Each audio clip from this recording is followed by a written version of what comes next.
The vast emptiness of space stretched endlessly in all directions.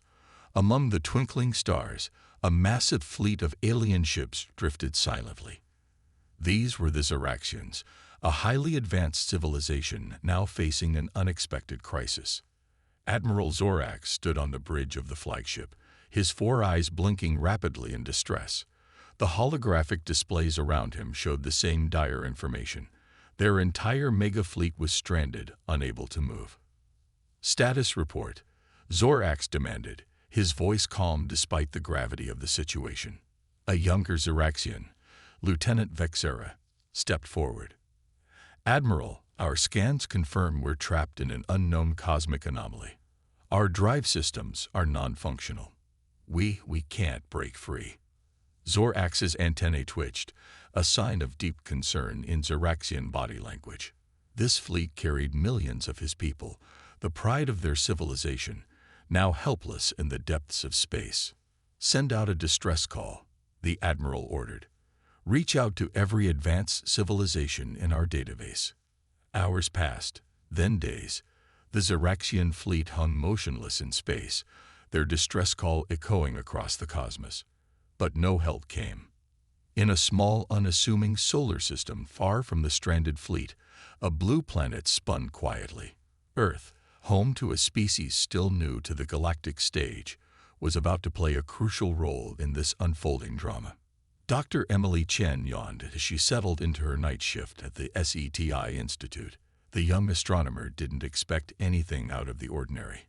Monitoring deep space signals was usually uneventful. Suddenly, her computer lit up with activity. Emily's eyes widened as she analyzed the incoming data.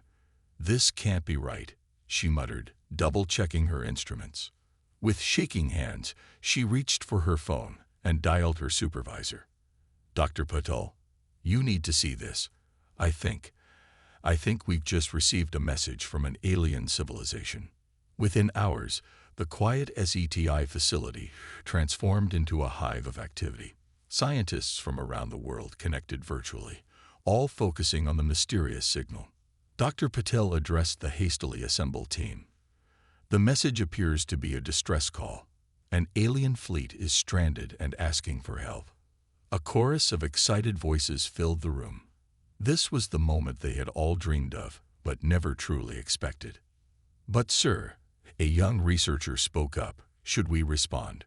We're not an advanced civilization. Not compared to a species capable of interstellar travel." Dr. Patel nodded thoughtfully. "You're right. But we might be their only hope. Sometimes, a fresh perspective can solve problems that even advanced minds can't crack." With the world's governments quickly brought into the loop, a decision was made. Humanity would answer the call. Emily, still at her station, sent out humanity's response. A simple message: "We hear you. We're coming to help." Millions of light years away, on the Zeraxian flagship, a junior communications officer nearly fell out of his chair. "Admiral, we're receiving a response." Zorax rushed to the console, hope flickering in his heart. But as he read the message, his antennae drooped in disappointment. "This can't be right," he muttered. "The signal's coming from a primitive system. They've barely achieved spaceflight. How could they possibly help us?" Lieutenant Vexera spoke up hesitantly. "Sir, no one else has responded. Perhaps we should not dismiss their offer so quickly." Zorax stared at the starfield visible through the ship's viewport. Their situation was desperate. Could they afford to turn away any help, no matter how unlikely? After a long moment, he nodded. "Send them our coordinates. Prepare the fleet to receive visitors." His voice softened, tinged with a mix of hope and resignation. "Let's see what these humans can do." As the Zeraxians waited, Earth burst into action. The news of alien contact spread like wildfire. Governments put aside their differences, pooling resources and knowledge. A plan began to take shape, a daring rescue mission that would push human ingenuity to its limits. Humanity was about to step onto the galactic stage, ready to prove that sometimes being primitive had its advantages. The greatest adventure in human history was about to begin. The news of alien contact spread across Earth like a wildfire. In every country, on every continent, people talked about nothing else. The idea that humanity might save an advanced alien civilization captured imaginations worldwide. In New York City, the United Nations building buzzed with activity. World leaders gathered for an emergency meeting of the hastily formed Space Council. Dr. Emily Chen, the astronomer who first received the alien signal, found herself in the middle of it all. She sat nervously at a large round table, surrounded by presidents, prime ministers, and military generals. UN Secretary-General Amina Al-Kafir called the meeting to order. Ladies and gentlemen, we face an unprecedented situation. An alien civilization needs our help. The question is, can we provide it? The room erupted in a cacophony of voices. Some leaders argued it was impossible. Others saw it as humanity's great opportunity. Quiet, please. Okafir's voice cut through the noise. We need a plan. Dr. Chen, what can you tell us about the alien situation? Emily stood up, her hands shaking slightly. She took a deep breath and began. The Xeraxians, as they call themselves, are trapped in some kind of space anomaly. Their technology, which is far more advanced than ours, isn't working. They need an outside perspective. But how can we help if their tech is so advanced? A skeptical voice called out. Sometimes, Emily replied, a fresh pair of eyes can see solutions others miss. We might not have their technology, but we have our creativity, our ability to think outside the box. As the debate raged on, a surprising alliance formed. Countries that were usually at odds with each other began to work together. Scientists shared their research freely. Engineers from different nations collaborated on new designs. In a lab in Tokyo, Dr. Hiroshi Tanaka had a breakthrough. He called Emily excitedly. Dr. Chen, I think I've found a way to boost our communication range. We can talk to the Xeraxians in real time. Similar breakthroughs happened all over the world. In Brazil, a team developed new spacesuits that could withstand extreme conditions. Russian engineers improved rocket designs for long-distance travel. Indian programmers created an AI to help translate alien languages. But not everyone was optimistic. On TV shows and social media, some people expressed doubt and fear. What if it's a trap? A popular talk show host asked. What if these aliens want to lure us out there and attack us? Others argued that even if the aliens were friendly, the mission was too dangerous. We're sending our best and brightest on a one-way trip. A politician ranted on a viral video. Despite the doubts, the mission moved forward. The UN Space Council selected a diverse team of astronauts, scientists, and engineers from around the world. Among them was Captain Miguel Fernandez, a veteran astronaut known for his calm under pressure. As he prepared for the mission, reporters asked him if he was afraid. Miguel smiled. Of course I'm afraid, but I'm also excited.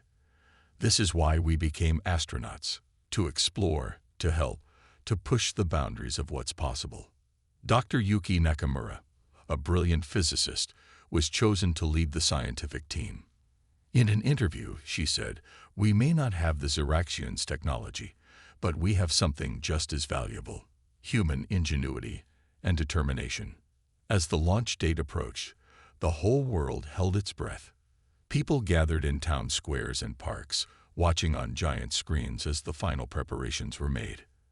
At Cape Canaveral, a massive new spacecraft stood ready on the launch pad. It represented the combined efforts of every spacefaring nation on Earth.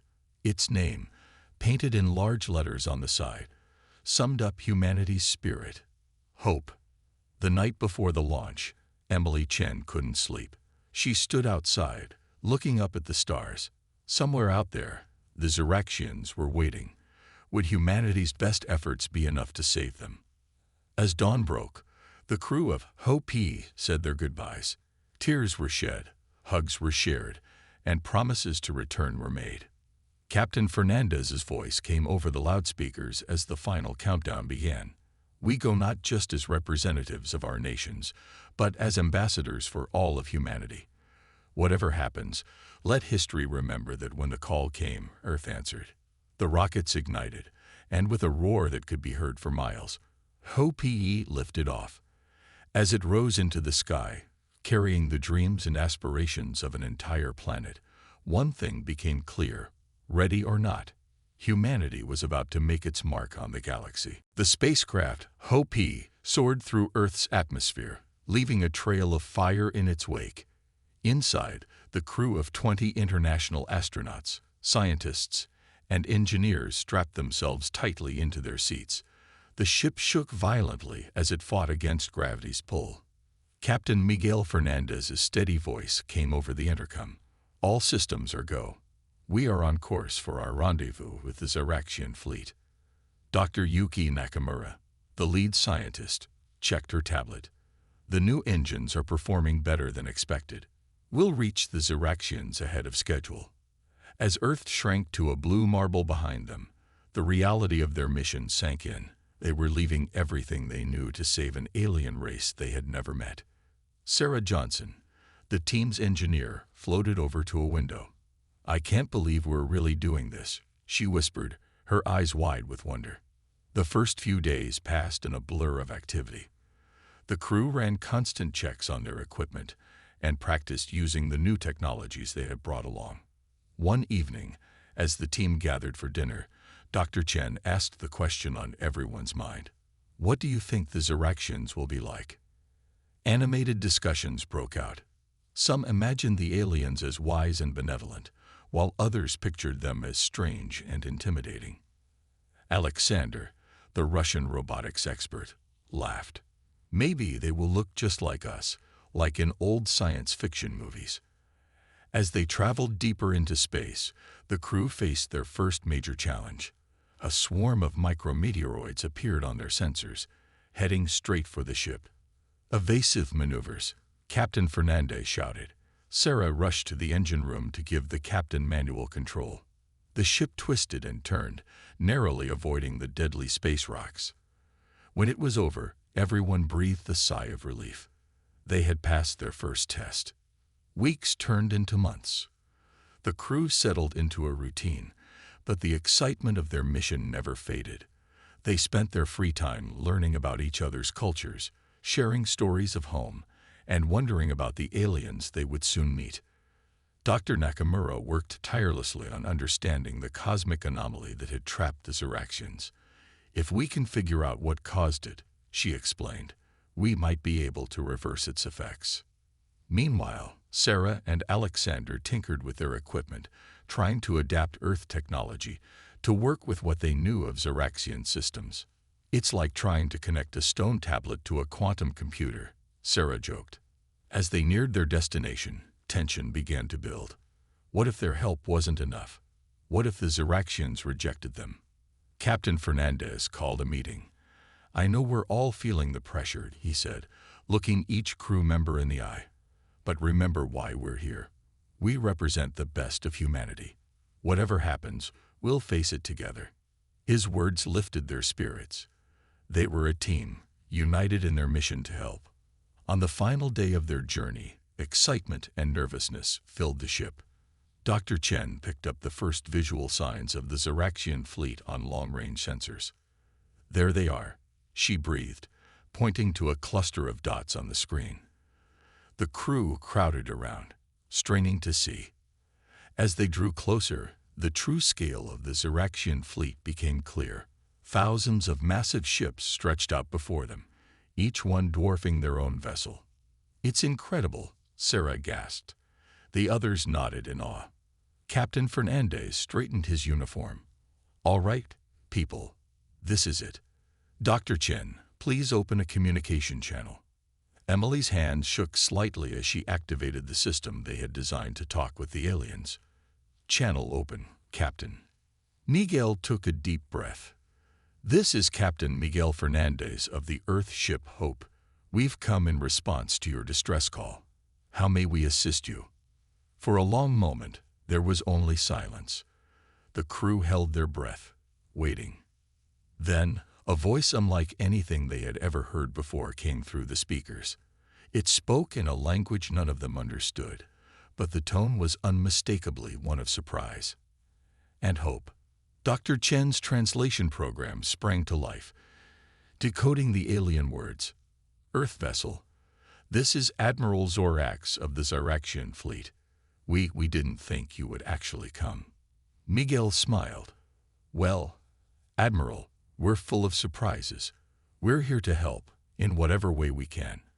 As the human ship approached the massive alien fleet, both sides knew that nothing would ever be the same again.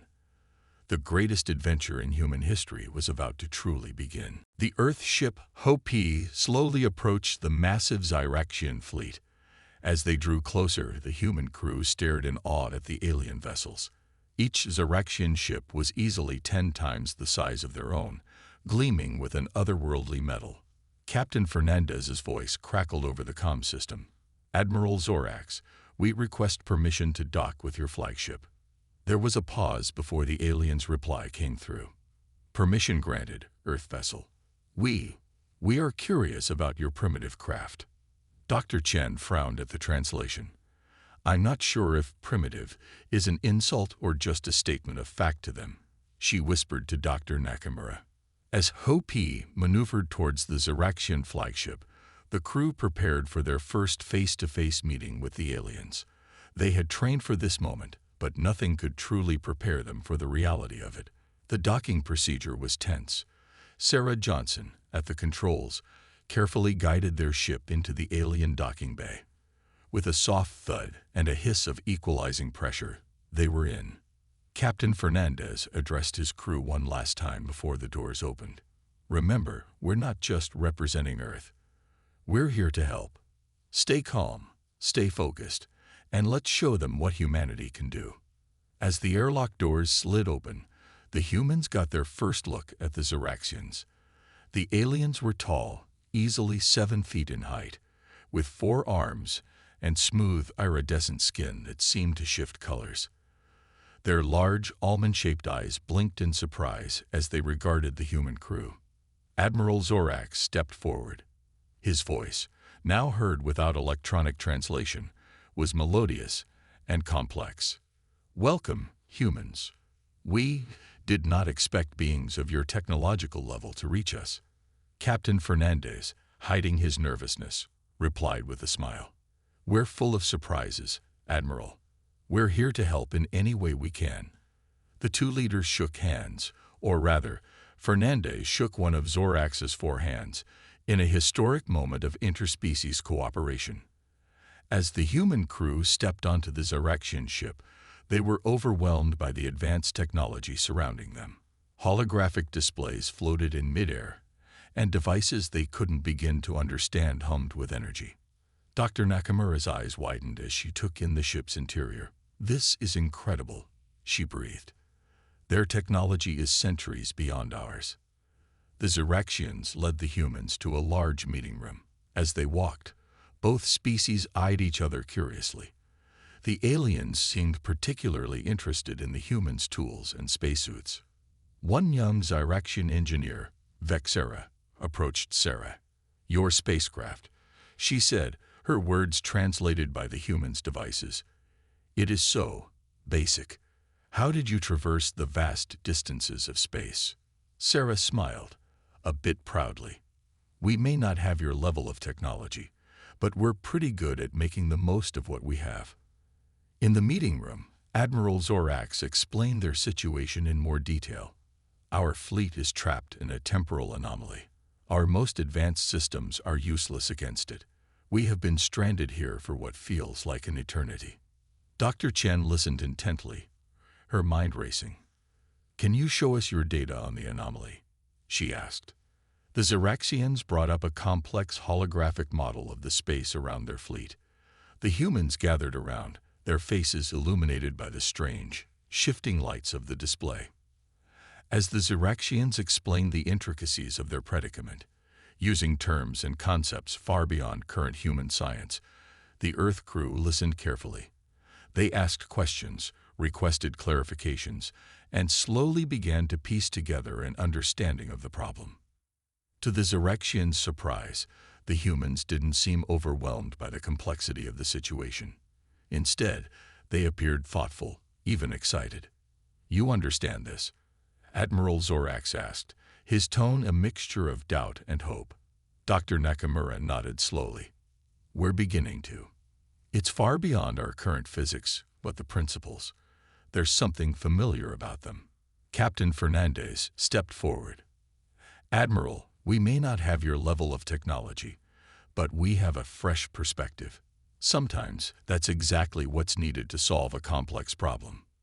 The Xeraxians exchanged looks of surprise, and for the first time, a glimmer of real hope. Maybe these primitive humans could help after all. As the meeting continued, both species began to realize something important. Despite their vast differences in technology and appearance, they shared a common drive: the desire to explore, to understand, and to help others. The first step of their joint mission was complete. Humans and Xeraxians had met, and against all odds, they were beginning to work together. The real challenge, however, was just beginning. Could this unlikely alliance find a way to free the Xeraxian fleet from its temporal prison? As night fell on the alien ship, or what passed for night in the depths of space, both humans and Xeraxians retired to rest and processed the events of this historic day. Tomorrow, the real work would begin. As the new day cycle began on the Xeraxian flagship, both humans and aliens gathered in the main science lab. The room buzzed with a mix of excitement and tension. Today, they would begin their attempt to free the alien fleet from the temporal anomaly. Dr. Yuki Nakamura stood before a holographic display, her eyes darting between the complex Xeraxian data and her own hastily scribbled notes. "The anomaly is unlike anything we've ever encountered," she explained to the mixed group. "It's as if time itself is twisted around the fleet." Admiral Zorax nodded gravely. "Our best scientists have been unable to find a solution. We fear we may be trapped here forever." Captain Fernandez stepped forward, his face set with determination. "We didn't come all this way to give up now. There has to be a way." The team spent hours poring over the data. Xeraxian scientists explained their most advanced theories, while the humans listened and asked questions that often seemed strange or simplistic to the aliens. As the day wore on, frustration began to build. The problem seemed more complex with every passing hour. Even Dr. Nakamura, usually optimistic, began to look discouraged. During a short break, Sarah Johnson, the young engineer, sat alone in a corner, fiddling with a small device she had brought from Earth. It was a simple hologram projector, primitive by Xeraxian standards. Vexera, the curious Xeraxian engineer, approached her. "What is that device?" she asked, her translator turning her melodic speech into flat English. Sarah looked up and smiled. "Oh, it's just a toy, really. It projects 3D images." She turned it on, and a small, shimmering Earth appeared above her hand. Vexera watched, fascinated. It's so basic. Yet, there's something elegant about its simplicity. As Sarah rotated the hologram, something clicked in her mind. She stood up suddenly, startling Vexera. "That's it," she exclaimed. Sarah rushed back to the main group, her eyes shining with excitement. "Dr. Nakamura, Captain, everyone. I think I have an idea." The room fell silent as all eyes turned to the young engineer. Even the Xeraxians, who had been skeptical of the humans' abilities, listened curiously. Sarah took a deep breath and began to explain. "We've been thinking about this all wrong. We're trying to break through the anomaly, but what if we don't need to break it at all? What if we could slide through it instead?" She grabbed a piece of paper and quickly sketched out her idea. "It's like, imagine the anomaly is a knot in the fabric of space-time.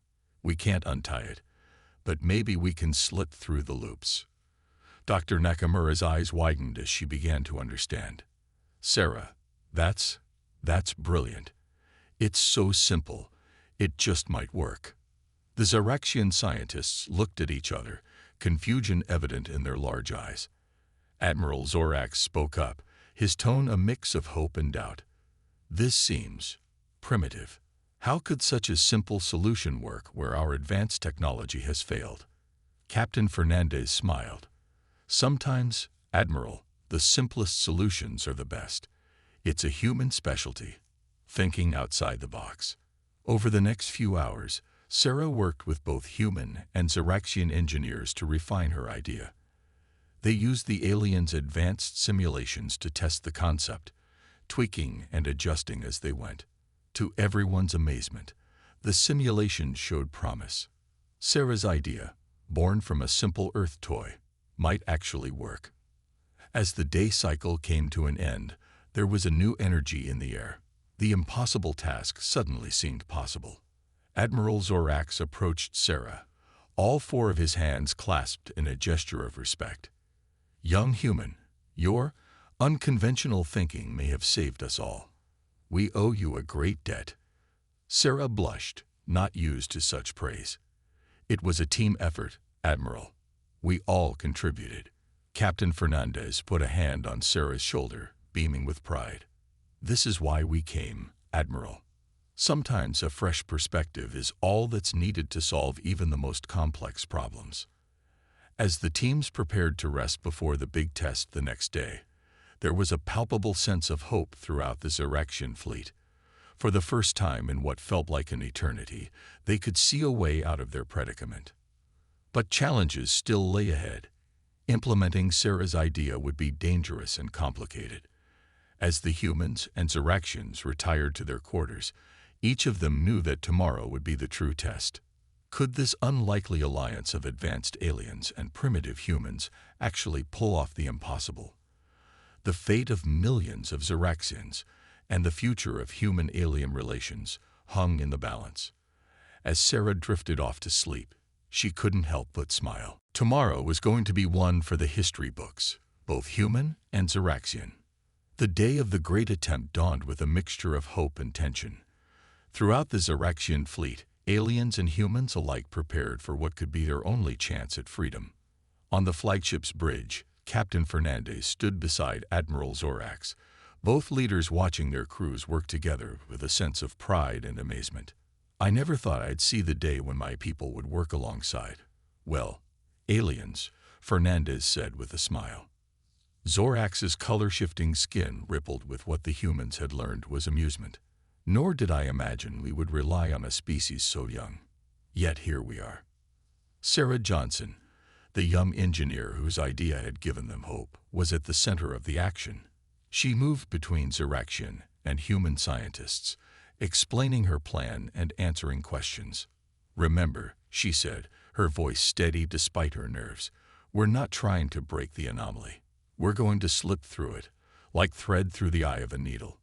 Dr. Nakamura nodded, adding, the Xeraxian ships will form a line. We'll create a field that should let us slide along the curves of the anomaly instead of fighting against them. As final preparations were made, challenges arose. The human and Xeraxian systems weren't perfectly compatible, leading to last-minute adjustments and tense moments. The power coupling isn't holding. A Xeraxian engineer called out, his translator barely keeping up with his rapid speech. Sarah rushed over, her hands flying over the alien controls. We need to reroute through the secondary systems. Vexera, can you help me realign the matrix? The young Xeraxian engineer nodded, her four arms moving in perfect coordination as they worked together to solve the problem. As the moment of truth approached, Admiral Zorax addressed the combined fleet. Today we attempt the impossible. Whether we succeed or fail, let it be known that humans and Xeraxians stood together in the face of adversity. Captain Fernandez added, whatever happens, we face it as one. With a signal from the flagship, the massive fleet began to move. Thousands of ships formed into a perfect line, edged towards the shimmering barrier of the temporal anomaly. On the bridge, screens lit up with data as the ships made contact with the anomaly's edge. Sarah held her breath, watching the numbers scroll by. It's working, Dr. Nakamura exclaimed. We're starting to slip through. But their joy was short-lived. Alarms began to blare across the ship. The stress on the hulls is increasing, a Xeraxian officer reported. If this continues, we'll start losing ships. Sarah's mind raced. We need to adjust the field. It's not smooth enough. For tense minutes, humans and Xerexians worked frantically to refine the field. Ships groaned under the strain, their hulls creaking ominously. We can't hold this for much longer, Admiral Zorax warned, his usual calm demeanor cracking. Just when it seemed they would have to abort, Sarah had another idea. "The toy," she shouted, running to her quarters. She returned moments later with her simple Earth hologram projector. "We can use this to modulate the field. It's so basic, it might just smooth out the interference." The Xerexians looked doubtful, but at this point, they were willing to try anything. They quickly integrated the small device into their massive systems. To everyone's amazement, it worked. The fleet's progress smoothed out, the alarms quieted, and slowly but surely they began to pass through the anomaly. Hours passed in tense silence. Then suddenly, the view screens cleared. The shimmering barrier was behind them. They were free. A cheer went up across the fleet, a strange but beautiful harmony of human and Xerexian voices united in joy and relief. Admiral Zorax turned to the human crew, his eyes shining with an emotion that needed no translation. "You did it. Against all odds, you saved us." Captain Fernandez shook his head, smiling. "No, Admiral. We did it. Together." As the reality of their success sank in, both species began to realize the magnitude of what they had accomplished. It wasn't just a rescue mission anymore. They had proven that despite vast differences in technology and culture, cooperation was possible. More than that, it was powerful. Sarah stood at a viewport, watching stars that had been unchanging for so long finally shift and move. A tear slid down her cheek as the enormity of the moment hit her. Vexera approached, placing one of her 4 hands gently on Sarah's shoulder. "Your people have a saying, I believe. The journey of 1,000 miles begins with a single step. Today, we have taken a great step together." As humans and Xerexians celebrated their victory, none could shake the feeling that this was just the beginning. A new chapter in galactic history had begun, one of cooperation, friendship, and shared adventure. The universe, it seemed, would never be the same again. The days following the Xerexian fleet's escape from the temporal anomaly were filled with celebration and wonder. Both humans and Xerexians were still coming to terms with their incredible achievement and what it meant for their futures. On the bridge of the Xerexian flagship, Admiral Zorax stood with Captain Fernandez, both gazing out at the stars that were finally moving again after what had felt like an eternity of stillness. "Your people have given us back our future," Zorax said, his voice filled with genuine gratitude. "We owe you a debt we can never fully repay." Fernandez smiled, shaking his head. "You don't owe us anything, Admiral. This is what humanity does. We explore, we help, we connect. That's payment enough." As the two leaders spoke, plans were already being made. The Xerexians, eager to share their advanced technology, had begun teaching the human crew about faster-than-light travel, advanced medicine, and energy sources beyond anything Earth had dreamed possible. In return, the humans shared their culture, their art, their music, and most importantly, their unique way of thinking. The Xerexians were fascinated by human creativity and their ability to find simple solutions to complex problems. Sarah Johnson had become something of a celebrity among both species. Her innovative thinking had not only saved the Xerexian fleet, but had also sparked a revolution in how the aliens approached problem-solving. "I never thought our primitive technology would be so useful," Sarah mused to Vexera, as they worked together on upgrading the Earth ship's systems. Vexera's skin shimmered with amusement. Perhaps primitive is not the right word. Innovative seems more fitting. "Your people see things in ways we have forgotten to look." As the days passed, it became clear that this encounter would change both civilizations forever. The Xerexians, humbled by their experience, were eager to learn from humanity, and humans, for their part, were thrilled at the prospect of joining a larger galactic community. Dr. Nakamura spent hours each day with Zoraxian scientists, her eyes wide with wonder as she learned about technologies that seemed like magic.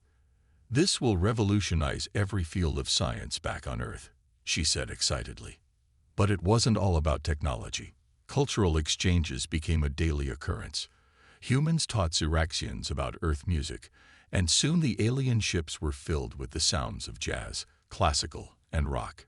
In return, Zoraxians shared their own art forms, stunning visual displays that seemed to defy the laws of physics. As the time approached for the human crew to return to Earth, both species felt a mix of excitement and sadness. They had formed bonds that transcended their biological differences. Admiral Zorax called for a grand ceremony to honor the humans before their departure. The massive hall of the flagship was filled with both species, an unprecedented gathering. "Today," Zorax announced, his voice carrying to every corner of the room, "we do not just say goodbye to friends. We welcome humanity into the galactic community. Your bravery, your innovation, and your kindness have earned you a place among the stars." Captain Fernandez stepped forward, accepting a small device from the Admiral. "This contains star charts, cultural information, and an invitation to join the Galactic Council," Zorax explained. "We look forward to the day when humanity takes its place among us." As the ceremony concluded, there wasn't a dry eye in the room, human or Zoraxian. They had started as strangers, become rescuers and rescued, and now stood as equals and friends. The next day, as the Earth ship prepared to depart, last-minute goodbyes were said. Promises were made to stay in contact, to visit, to continue learning from each other. Sarah hugged Vexera awkwardly, given the Zoraxian's 4 arms. "This isn't goodbye," she said firmly. "It's just the beginning." As the human ship pulled away from the Zoraxian fleet, both crews watched from their viewports. The vastness of space no longer seemed to separate them, but to connect them. Back on the bridge of the Earth ship, Captain Fernandez looked at his crew. Their faces were a mix of joy, pride, and anticipation for what was to come. "Well," he said with a grin, "who's ready to tell Earth that we're not alone in the universe?"